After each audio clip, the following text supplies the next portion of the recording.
So what is going on, everybody? If you're noticing that I have a lot of videos today, it's because it's my off day. I had a little vacation. I'm going to be getting back to work pretty soon, so I won't be making too many videos. So I'm doing a lot of short content videos, trying to respond to the people in my comment section. And one of the most important things that I want to talk about is the hidden racism amongst passport bros. Listen, there's an actual, and this is serious, this is an actual hidden racist colonialist idea in passport bros, and it doesn't matter what color you are. Some people will say, well, I'm not white, even including the black ones. They will act like the white counterpart. This is not the 1500s. I have seen this as a pattern, not just with me, not just with amongst Colombians and also, but I have seen it with other countries as well. I have seen passport bros act the same way with a certain detestable behavior in Brazil, in Panama, in Costa Rica, Thailand. Basically, the problem is this: they will be nice and they will pretend to care about the country that they're in, with all the supposed excuses in the world that they want to see a different culture, that they want to experience love, they want to do something different. But in the end, they see us secretly as beneath them.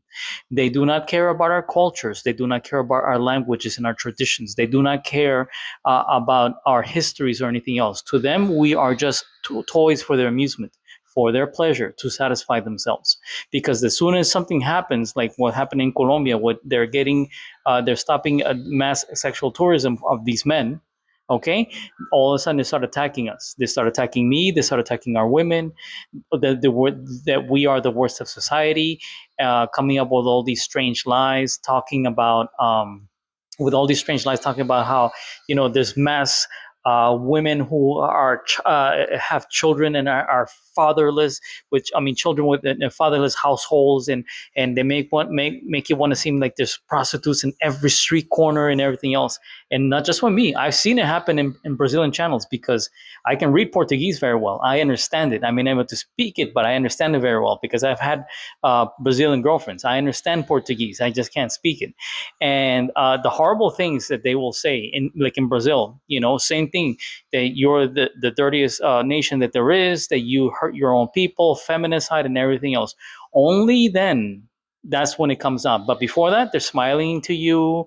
They'll be your best friend. They want to hang out with you. But the moment that you don't, that's when they change. And I've seen this happen in relationships as well. I cannot tell you how many friends, female friends, that I have had, that the women have complained to me that the quote unquote gringo boyfriend, okay, because it's not a boyfriend, he's basically using them.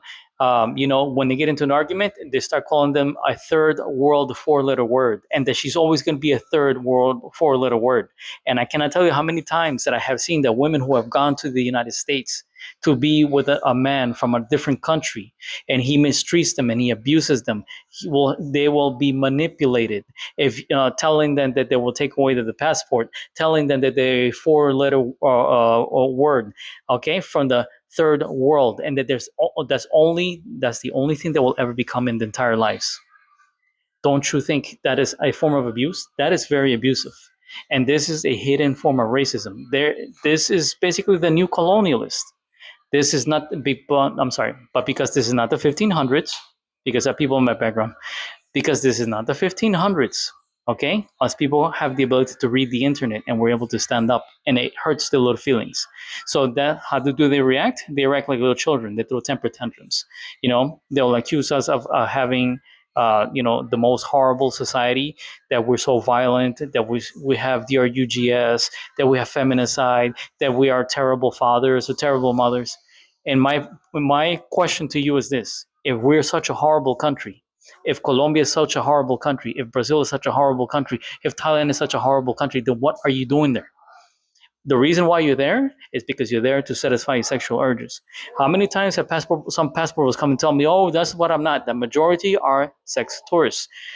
The news have reported on it. There's documentaries in Spanish about it. There's documentaries in English about it. Everybody knows what you are. Okay? And it is a form of abuse, because these are men who go to other countries that are poor and don't have the same economic power. Because if Colombia had the same economic power, 9 times out of 10, 99% of these women would not be paying attention to these type of men. Okay, and these are people who are sad people. They don't have the ability to communicate. They don't have the ability to have meaningful relationships, and quite a lot of them are not normal. I'm not saying not all of them, but quite a lot of them are not normal. This is not normal behavior. Okay, throwing these little temper tantrums and becoming extremely aggressive, and sometimes when they take the women, they become abusive to these women, physically, mentally, emotionally. I know how many times have I heard these stories.